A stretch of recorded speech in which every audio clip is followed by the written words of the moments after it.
Explicit content is found in this episode, so listener discretion is advised. Welcome back to the True Crime Fan Club podcast. I'm your host, Lainey. The murder of parents by their children is called parricide. It accounts for approximately 2% of the homicides in the U.S. annually. Most of these tend to be committed by males, and typically it's a single victim and a single offender. Occasionally, both parents, to include a biological parent and step-parent, are murdered. In the case of multiple offenders, it's usually adolescent females who have enlisted their boyfriend or friends for assistance. Adult offenders of both sexes are usually mentally ill, whereas adolescents of both sexes are seeking to gain freedom. Female adolescents have usually been told they cannot date someone. Regardless of the reasons, parricide is shocking and leaves surviving relatives struggling to understand. The victims in today's episodes were wealthy, philanthropic, and the loving parents of 2 children. Okay, on to the show.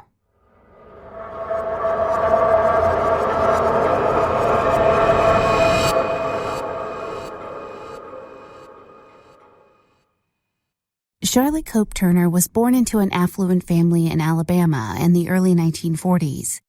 Her family owned a Pepsi-Cola bottling plant in Luverne, Alabama for many years, starting with her grandfather. The plant bottled lime cola, Milkay, and New Grape for many years before they began distributing Pepsi products. Charlotte's father joined the business before the outbreak of World War II, then came back to the family business after the war.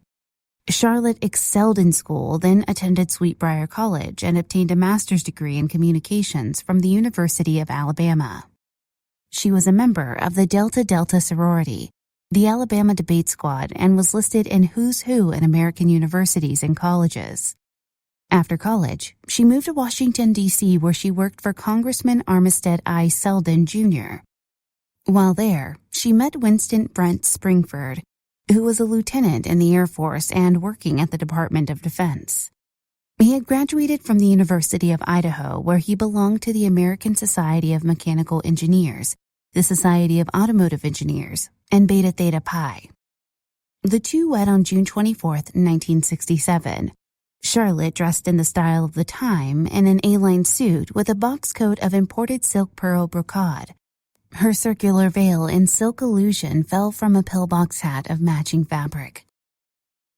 The couple eventually settled in Corning, New York, where Brent was the West Coast sales representative for the electronics divisions of Corning Glassworks.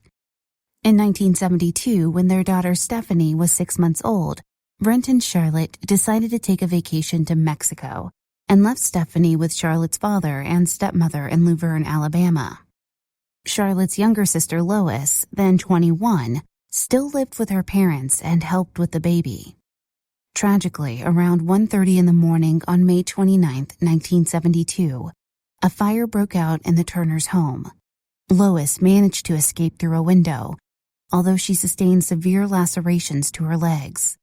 The fire department received the call around 2 a.m. and the fire was extinguished. Unfortunately, the Turners, as well as baby Stephanie, died from smoke inhalation. The fire did not reach the bedroom where the 3 of them slept. Lois survived her injuries, although she had one of her legs amputated later due to the severity of the injury. The Springfords returned to Alabama, where Brent stepped into the head role at the Pepsi-Cola bottling plant. They settled in Montgomery, where they were very active in society. Cheryl taught part-time at various locations, such as at her alma mater, the University of Alabama. She also taught a communications course at a prison and another one at a police department. She also wrote for the local newspaper on occasion. Charlotte was also very active in local politics and formed a mental health organization in Montgomery. The Springfords' 2 children, Winston Brent Springford Jr. and Robin Springford, were both excellent students and consistently on the honor roll while in high school. For now, when we refer to Brent, we are discussing the younger of the 2. We will use the term senior to refer to his father. Brent has been described as a compassionate young man who was well liked by his high school teachers. After graduating from Montgomery Academy, Brent attended Vanderbilt University. Soon he became interested in the more esoteric beliefs of the Eastern religions and asked his parents to fund numerous trips to Buddhist temples, monasteries, and retreats across the U.S. and in Mexico. While on the road, he met many people who attended Oberlin College in Ohio and recommended its Buddhist studies. Brent transferred and stayed for a week. After that, he traveled to more monasteries, still funded by his parents. Along the way, he found out about Naropa University in Boulder, Colorado, and enrolled. His parents were happy that he seemed to have settled down, although his major was in religious studies with an emphasis on Buddhism. His roommate introduced him to her parents, and he became close to the family. The father was sick, and Brent would often sleep on the floor to give his roommate and her mother a break. While staying with the family, Brent met Caroline Scout, a Native American woman who said she was the child of one of the last medicine women. Caroline was a practicing shaman who ran a nonprofit organization, and although there's no information left as to what this nonprofit organization was, it was probably related to being a shaman. According to Mark Pinsky, who is writing a book about Brent Springford, Brent finished his first semester at Naropa University and then went with Caroline to her farm in Wyoming, where he would earn work and, in exchange, Caroline would teach him about Native American heritage. Brent's parents visited him that summer and met Caroline. During a Native American event, Caroline offered counseling service while Brent appeared to have an odd breakdown in front of his parents. Shortly after, his mother contacted Caroline to be a caretaker for Brent. They sent her large sums of money to ensure he attended counseling and took his medications correctly. Although Brent was vehemently opposed to seeing a psychiatrist, when Caroline said she would leave, he agreed to counseling. His parents believed he was not working, but he did have a job working on an oil rig. They continued to send him money every month and eventually suggested they purchase Brent and Caroline a home in Colorado so he could be closer to better mental health care. In 2001, Senior and Charlotte purchased Brent a home and 7 acres close to Windsor, Colorado. The home was occupied mostly by Caroline and her 3 adult kids as Brent continued his job in Wyoming, often sleeping in his truck during freezing weather conditions. Through this, he still did not tell his parents he was working, so they continued to fund his life with an allowance, paying for his medical bills and providing him with 2 cars. They even paid tuition for Caroline's children to attend a small college. His parents finally found out he was working, so finished sending him an allowance but continued paying for everything else. During the intervening years, Brent had been diagnosed with bipolar disorder and would frequently act erratically, such as banging his head on the floor or dash. In 2004, Caroline suggested Brent see a nutritional specialist in Fort Collins, Colorado. This specialist told Brent that he was not bipolar, but had heavy metals in his brain. The doctor recommended treatment on a large machine, which would allegedly pull the metals out. Brent agreed and stopped taking his medications. However, when Brent's father received a bill for $15,000, he wanted information. Senior told Brent he was cutting him off and added that he was not welcome at his sister's wedding in October 2004 because he was behaving so oddly. Additionally, in the fall of 2004, Charlotte found that Brent and Caroline were married and had never informed them. Panic-stricken and worried he and his family were going to be evicted from their home, Brent decided to visit his family in Alabama to discuss the issues with them. However, Brent did not tell his family he was coming and traveled under the fake name of Terry Chase. On Tuesday, November 23, 2004, at 3:15 a.m., he boarded a bus to Alabama and arrived in Montgomery on Wednesday, November 24, 2004, at 6:29 p.m. He wore a black hoodie with the hood up and walked to his parents' home in the Garden District of Montgomery. When he arrived, the house was empty. Brent remembered that his sister's bedroom window was not connected to the security system, so he broke this window to gain entry. While waiting for his family to return home, he walked around the house noting his bedroom had been remodeled, but his sister's was the exact same. He also used the time to saw the axe head off an axe and leave the handle outside his sister's bedroom window. Brent's parents had spent Wednesday night and Thanksgiving with his sister Robin and her husband in Birmingham. When they arrived home on Thanksgiving afternoon, he wanted to try to fix their relationship, but as he later told investigators, he quickly realized that was not going to happen. When the conversation escalated, Brent retrieved the axe handle and attacked his parents. He admitted his thoughts at the time were, "This is insane, but either you do it now or you're not going to have the house. The house is going to be sold." He added, "I thought, you have to. You have to protect your own family. Caroline and the kids were going to be evicted, and he's going to make a profit. I would sacrifice myself." He justified the murders by telling himself his parents had already killed their relationship.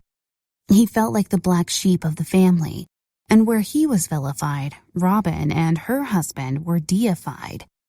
He became incensed when they asked him to leave, but did not offer to pay for his bus fare home. The autopsy reports later revealed that he had beaten his parents, then stabbed them. He attacked them with a kitchen knife when he realized his father was still breathing, and his mother showed defensive wounds on her arms. Their throats were slashed, but several stab wounds, including shallow cuts, were present. After the attacks, Brent took his parents' 1998 black Jaguar and left the area. I'm going to pause the case right here so you can hear a word from our sponsors.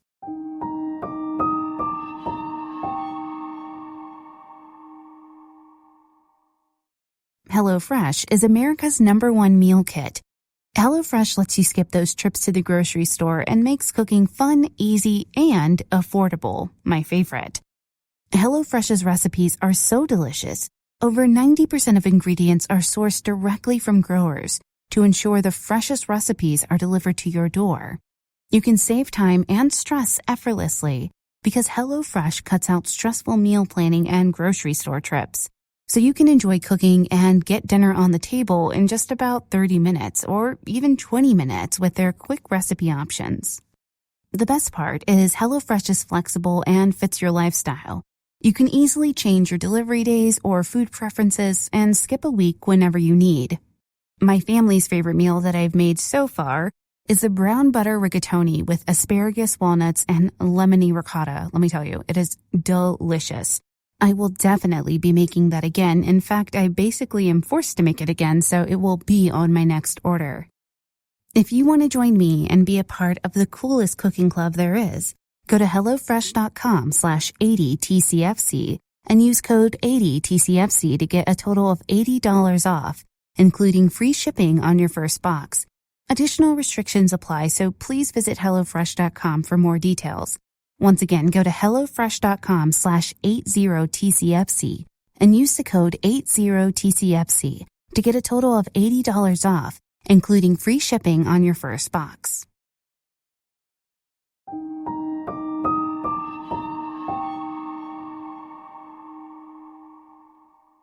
The next morning, Friday, November 26, 2004, workers arrived at the Springford home to finish laying tile. Michael Shelton, the crew leader, had done work for the Springfords over the years and had keys to their house as well as the alarm codes. When they entered through the garage, Michael noticed the alarm was not on and the couple's Jaguar was gone. As they entered the house, he noticed signs of struggle and called out to the Springfords. Continuing through the house, there were more signs something was not right. Finally, as they made their way upstairs, they saw what they realized was dry blood and went back downstairs to call Michael's boss and an employee at the bottling plant. A short while later, the Garden District was crawling with law enforcement, and the Springford house was being processed as a crime scene. Law enforcement believed Brent positioned his parents' bodies so his sister would find them. Police immediately began searching for Brent and the car. They were both found on November 30th, but not together. The car was found near Tulsa, Oklahoma, and officers flew out to take possession of it. Brent was found in Weld County, Colorado, and after initial questioning, he checked himself into a mental health facility. When investigators in Colorado made contact with Caroline Scout, She informed them she did not know Brent Springford and only rented space out to a young man who wasn't there at the time. This was consistent with how the couple presented their relationship to others in the area. Many of their neighbors were unaware they were married. Meanwhile, Brent Sr. and Charlotte were memorialized in downtown Montgomery. At the request of family and friends, the media was absent. More than 200 people attended the service, including people they had known for over 30 years. Brent Jr. did not attend, and his name was not included in the obituary. While at Centennial Peaks Hospital, Brent called television station WSFA Channel 12 in Montgomery. The news director, Denise Vickers, said they were fairly certain the caller was Brent Springford Jr., as they traced the number back to the hospital, and he revealed information most people would not know, such as the detective's name. Brent said he did not learn about his parents' deaths until Monday, even though the police did contact him on Saturday. He said this was just a wellness check and they did not mention his parents' deaths. He said he was devastated by their deaths and, quote, "I was crying, very badly shaken and terribly sad to hear that news.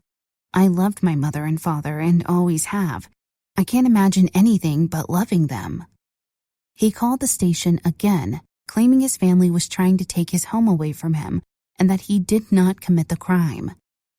The statement the station recorded was directed at his sister Robin. He said, "It is unfair for Robin to even think that I had a motive because Mom and Dad sent me a check every week and paid my medical, gave me a credit card, and had contractors do things for the house." Brent Springford Jr. was arrested on Wednesday, December 8, 2004 at around 11:30 p.m.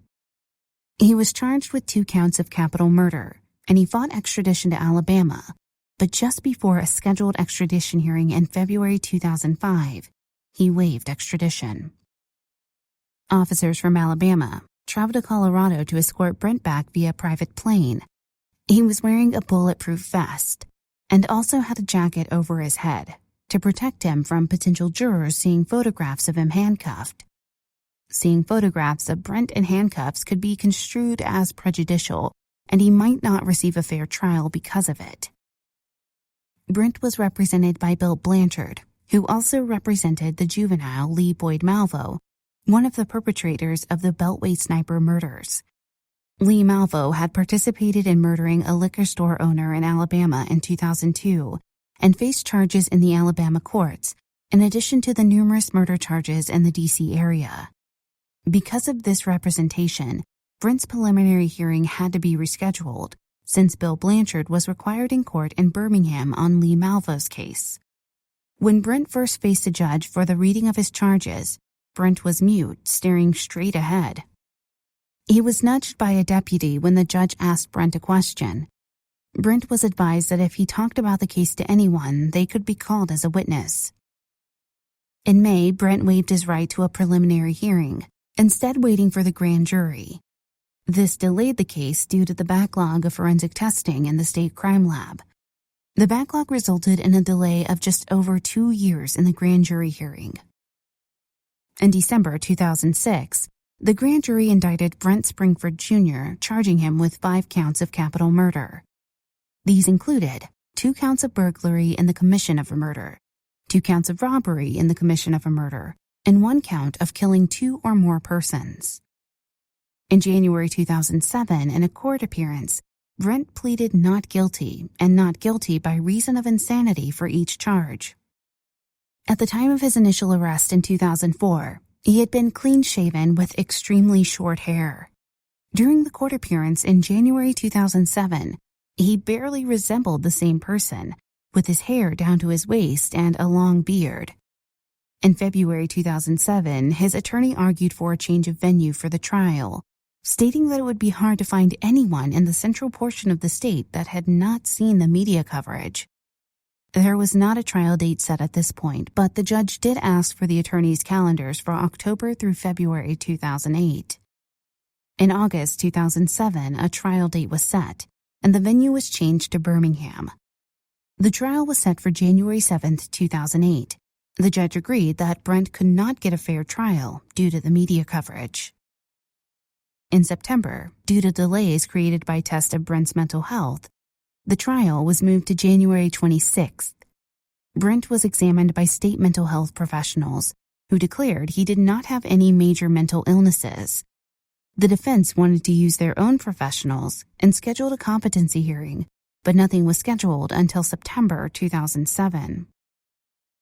Nearly 4 years after his parents were murdered, Brent Springford Jr. pleaded guilty to capital murder. Brent said he did not remember seeing his parents alive that night, but, quote, "I believe we were all three there that night." He also said, "I do not doubt that it was my body that caused the deaths. I know my conscious mind was not present."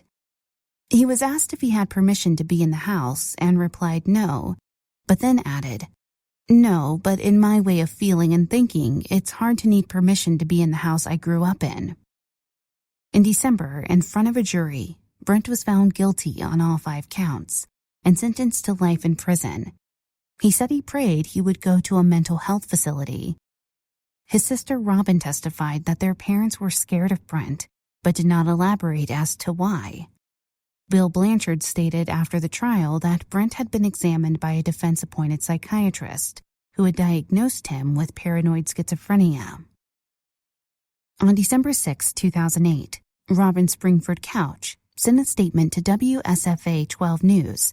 It said, quote, "In November 2004, I lost the 2 most special people in my life.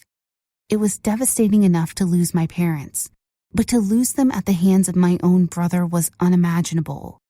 Many years passed without a resolution to this tragedy, and though we have been patient with the judicial system and stoic on the outside, our family has been more than ready to see justice served. Today, we finally received some closure in that we feel the person responsible for it all is being held accountable for what he did. Although I feel he deserves the same fate he afforded my parents, our family does take comfort in knowing he will no longer be able to harm anyone else." Brent Springford Jr. was sent to Donaldson because it had a special unit for those with mental health problems. In October 2013, Brent Springford died from an overdose of Tylenol. If there was a note, it has not been reported in the media. The Springford fortune was to be split equally among Brent and Robin, but after the murders, the wills were sent to probate court. The bottling company is now in the hands of Robin and her husband, and has been nominated for several bottling company awards, winning in 2015. Caroline Scout, Brent's wife, moved back to Wyoming where she became embroiled in another legal case. In 2015, Richard Campbell died from a gunshot wound to the head, which appeared to be a suicide. He was renting a space on her property and she discovered his body. Richard was a well-liked man who hated guns so much he didn't own any. The gun used in the shooting belonged to Caroline Scout. She admitted to the grand jury that she loaned him the weapon. It was discovered that Caroline Scout had life insurance on Richard Campbell in the amount of $100,000. The inquest ruled that Richard Campbell's death was a homicide. Caroline Scout was arrested in conjunction with this case for intimidating a witness and in 2018 for falsely obtaining property. She was also charged with counseling without a license. Caroline passed away on February 18, 2019 from natural causes. Mark Pinsky, the true crime author mentioned earlier, contacted the coroner with concerns that Caroline had faked her own death. The coroner, who had dealt with Caroline after Richard Campbell's murder, assured Mark that Caroline had died of natural causes. Brent's suicide and Caroline's death both leave unanswered questions, as there are suspicions she manipulated Brent into murdering his parents, particularly after her involvement with Richard Campbell in Wyoming. This was a tragedy for everyone it touched, the immediate family, but also the citizens of Montgomery who love the Springfords. One wonders at the timing of Brent's actions, particularly after stating he felt vilified and his sister deified.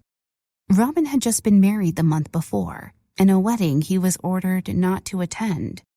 What should have been the happiest time of her life, her first Thanksgiving as a married woman, was marred by her parents' murders, and every holiday after, a grim reminder. Okay, fan club members, as I conclude this episode, my one question to you is, how will you sleep tonight? Thank you for listening. If you enjoyed this episode, please be sure to rate, subscribe, and positively review the show on Apple Podcasts or your podcast player of choice. You can find us on most social media platforms, Twitter @TCFCPod, Facebook.com/TCFCPodcast. We're also on Instagram @True Crime Fan Club Pod. If you have an episode request, send us an email, tcfcpod@gmail.com. This episode was researched and written by Susie St. John. Content editing by Brittany Martinez. Produced by the best in the business, Nico We Talk of Dreams.